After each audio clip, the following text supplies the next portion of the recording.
लोकसभा चुनाव से पहले जे भी केंद्र सरकार के योजना आई, क्रियाकलाप हुई, ओकरा पर प्रश्न उठी। विपक्ष के काम है प्रश्न उठाना।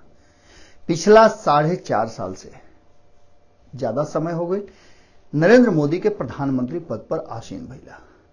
एकरा साथ साथ बहुत सारा योजना आई और योजना के लेके बहुत सारा सवाल भी खड़ा भइल। लेकिन अब जबकि लगातार कई राज्य में जीत हासिल कैला के बाद 3 राज्य में एक बैग जब भारतीय जनता पार्टी के सरकार समाप्त भइल और कहीं ना कहीं कांग्रेस उस सीट पर कब्जा करते हुए यह बात के दर्शावे के प्रयास कैलस कि अब नरेंद्र मोदी के जौन ऑरा रहा खत्म होके जा रहा बड़ुए। ई अलार्म भारतीय जनता पार्टी के झकझोर दिलस और झकझोरला के नतीजा भइल कि भारतीय जनता पार्टी फुल फॉर्म में आ गई। नमस्कार, स्वागत बरवाला के न्यूज बिहार के यूट्यूब चैनल भारत लाइव में। भारत लाइव के माध्यम से हमनी के हर खबर के प्रयास बड़ुए कि रुआ लोग तक सबसे पहले पहुंचाई जा और एमे हमनी के सफलता भी मिल रहा बड़ुए, जैसे कि रुआ लोग के फीडबैक भी मिल रहा बड़ुए और सुझाव भी मिल रहा बा। ये सब के बाद 2 दिन में जो कुछ भी भइल सदन में उस सब रुआ लोग देखनी और हमने के खबर के माध्यम से रुआ लोग तक पहुंचाई। एक बार जौन SC/ST बिल पास भई रहे वो बिल के लेके पूरे हिंदुस्तान भर में खास करके बिहार में ये बात के लेके सवर्ण लोग में बहुत भारी रोष रहे। वो रोष के प्रकटीकरण जौन बा उर वालों अक्सर देख लो कि हमने के खुद दिखैले बन जाए सब चीज के, चाहे वो अश्विनी चौबे होकस, चाहे वो मनोज तिवारी होकस, चाहे रविशंकर प्रसाद होकस, चाहे मंगल पांडे होकस या फिर सुशील मोदी होकस, राधा मोहन सिंह होकस, गिरिराज सिंह होकस। इस सब लोग के बिहार में अइला के बाद जौना तरीका के विरोध के सामना करे के पड़ल, एक चिंता के विषय बन गई रहा।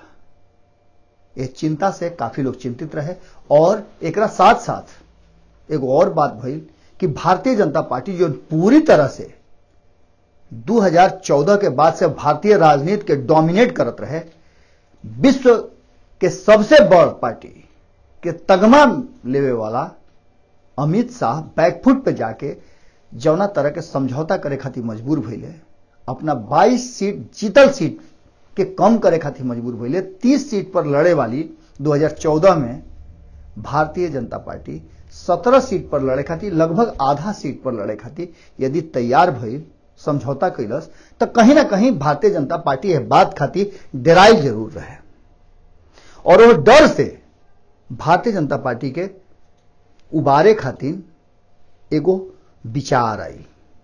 वो विचार रहे सवर्ण लोग के, गरीब सवर्ण लोग के आरक्षण। इस सबसे बड़ा मास्टर स्ट्रोक रहा नरेंद्र मोदी के और भारतीय जनता पार्टी के।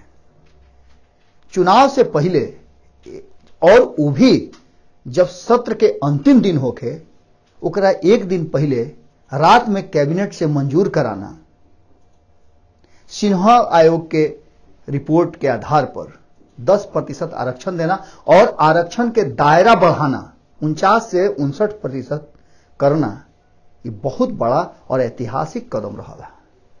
एकरा साथ साथ एकरा के साहसिक कदम भी कहल जा सकेला।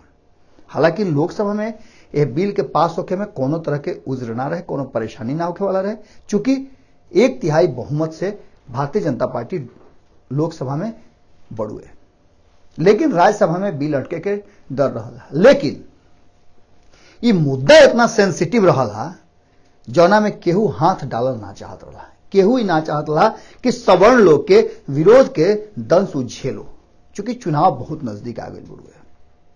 यह बात के लेके प्रधानमंत्री के बात रुआ याद करी जब प्रधानमंत्री कहले कि ऐसा छक्का स्लग ओवर में छक्का मारे के बात कहले कि जीत खातिर अंतिम ओवर में छक्का मार के जीतल ये बहुत बड़ा स्ट्रेटेजी होला, ओकरा के लोग याद रखेला। एकदम बिल्कुल ऐसने कुछ भइल। एक दिन पहले ओकरा के कैबिनेट से मंजूरी मिलल और दूसरका दिन लोकसभा में पास भइल और एक दिन सदन के कार्रवाई बढ़ावल गई, विस्तारित कई गई। इस सारा प्री प्लान रहल हा और यह प्लान में पूरी तरह से भारतीय जनता पार्टी सफल भी रहल। विपक्षी भी विरोध करे से अपना के अलग कर ले, कोई विरोध ना भई। वह सोच सकिले कि 326 में से 323 गो पॉजिटिव वोट, ये बहुत बड़ा लैंडस्लाइड हो गया। एक साथ साथ कहीं ना कहीं यह कानून के अइला से सवर्ण लोग के बीच में भारतीय जनता पार्टी अपन छवि सुधारे में कामयाब जरूर भइल बुढ़ुए। एकर परिणाम का हुई ये तो वक्त बताई, लेकिन राज्यसभा में जौना तरीका से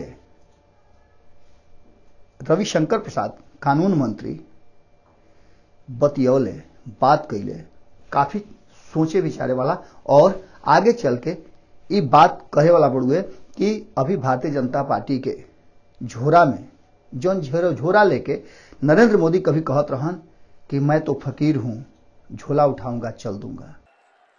ये पैसे किसके थे भाई? ये पैसे किसके हैं? ये पैसे किसके हैं? हिंदुस्तान की पाई पाई पर अगर किसी का अधिकार है तो 125 करोड़ देशवासियों का है। दोस्तों, मैं लड़ाई लड़ रहा हूं आपके लिए। भाइयों बहनों, ज्यादा से ज्यादा ये मेरा क्या कर लेंगे भाई? नहीं बताइए क्या कर लेंगे? अरे हम तो फकीर आदमी हैं, झोला लेके चल पड़ेंगे जी।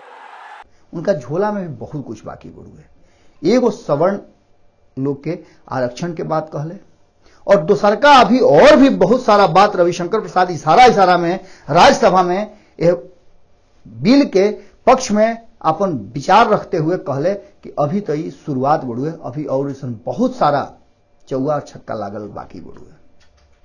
इस बात के लेके कहीं ना कहीं विपक्ष पर बहुत बड़ा हमला हो गई बुढ़ुए। विपक्ष पूरी तरह से फ्लैट बुढ़ुए। जौन विपक्ष इस सोच ले रहे कि नरेंद्र मोदी के आसानी से हरा दे, 3 राज्य में जीत हासिल करे वाला कांग्रेस पूरी तरह से भारतीय राजनीति के विपक्ष के डोमिनेट करे लगा रहे, वो कांग्रेस के अब सोचे के समय आ गए बुढ़ुए। सब बात के बाद कहीं ना कहीं भारतीय जनता पार्टी के स्ट्रेटेजी बनावे वाला, रणनीति बनावे वाला लोग जरूर तेज बुढ़ुए। और वो रणनीति एक दूसर बात भी बुढ़ुए कि अगर सरकार में जे बा ओकरा ये सब चीज के फायदा जरूर मिलेला। उनका लगे सब कुछ के समय बुढ़ुए और उस समय के हिसाब से वो अपन रणनीति तय करेले। 2019 के चुनाव में अभी और का सगुफा का मिली, कहीं ऐसा तो ना कि 15 लाख रुपया वही खातिर बचा के रखल बुढ़ुए। इंतजार करी, हो सकेला कि 15 लाख रुपया रउओ खाता में आई। अतने ना, वो जितना लोग पैसा देश के लेके भागल बुढ़ुए न, हो सकेला रविशंकर प्रसाद कहले हा, क्रिकेट में छक्का स्लॉग ओवर में लगता है, मालूम है ना आपको? जब मैच क्लोज होता है तो छक्का लगता है। तो अगर आपको उसी पर परेशानी है तो ये पहला छक्का नहीं है, और छक्के आने वाले के भी बहुत कुछ बाकी बुढ़ुए। चौवा छक्का लागल तो कहीं ऐसा ना कि वो बाउंड्री पार जो लोग भागल रहा वो लोग के फिर से वापस बाउंड्री में ले आवे। याद बानू कई गो मेहुल चौकसी और विजय माल्या ऐसा लोग देश के पैसा लेके फरार बुढ़ुए। सब कुछ मोदी जी के राज में भइल बुढ़ुए। तो 15 लाख और काला धन, ये 2 गो चीज के हो सकेला कि कहीं ऐसा तो ना कि स्लग उभर के छक्का ये होके और ये फिर से नरेंद्र मोदी जी के प्रधानमंत्री बनाने में बहुत बड़ा योगदान देवे। इंतजार करी सब है, खाता जरूर चेक करत रह सब। हो सकेला कि 15 लाख रुपया चुनाव के घोषणा होके से पहले वो खाता में आ जाए। रात में जब रुआ सुतर नहीं है न, तो ये सपना आई हुई ऐसे कि ठंडा के मौसम बुढ़ुए, रजाई के नीचे सुतला के बाद रातों रात जौन घटना घटेला वो घटना हमने के लेके रुआ लोग भी आई ले जा। रात में रुआ लोग निश्चिंत सुती ले तो 2 आदमी जागेला, एगो पत्रकार और दूसरा सीमा पर के जवान। ऐसे कि दोनों के जिम्मेवारी बुढ़े, दोनों 2 गो पिलर बाड़े, एगो रक्षा खाती और एगो रक्षा वाला का करता रे, सुरक्षा वाला का करता रे, राजनीति का करता, देश में का हो रहा बुढ़ुए रुआ जब जागल रनिहा तब तो रुआ जाना तनी का होता, जब सुतर रनिहा तब का होते रुए, ई बतावे खातिर पत्रकारिता ही एगो रास्ता बढ़ुए। हमनियों के हर जगह लोग लागल बढ़ुए और हर खबर रुआ लोग भी पहले पहुंचावे के प्रयास हमने करते हैं। जा रुआ लोग प्रेम स्नेह बढ़ुए, जौन ई परिवार मात्र 3 से 4 महीना के अंदर में 1.5 लाख से ऊपर के हो गई बढ़ुए। ऐसे ही ये परिवार फलत फूलत रहो, रुआ लोग के आशीर्वाद बनल रहो, स्नेह बनल रहो। एक अपेक्षा के साथ फिर मिले के वादा करतनी और आशीर्वाद के अपेक्षा करतनी। बगल में सब्सक्राइब बुड़ुए एक के दबा दे और ओकरा बगल में छोटी चुकी नहीं चुकी घंटी बुड़ुए, वो घंटिया जैसे दबाई नो तो सब खबर वालों के सबसे पहले मिले लगी। ऐसे कि सांच दिखावल, सांच सुनावल और सांच लिखल हमनी के सबसे परम कर्तव्य बुड़ुए। अगर सांच देखे के बाद तो भारत लाइव ओकर सबसे सशक्त माध्यम बुड़ुए और न्यूज बिहार सबसे बढ़िया प्लेटफॉर्म। फिर भेंट करतनी, तुरंत आई गोड़ लगातनी। हमारे फेसबुक पेज को लाइक करें, ट्विटर पर फॉलो करें न्यूज़ बिहार लाइव और साथ ही साथ हमारे यूट्यूब चैनल को सब्सक्राइब करें। सब्सक्राइब करने के बाद बेल आइकन दबाना ना भूलें। धन्यवाद।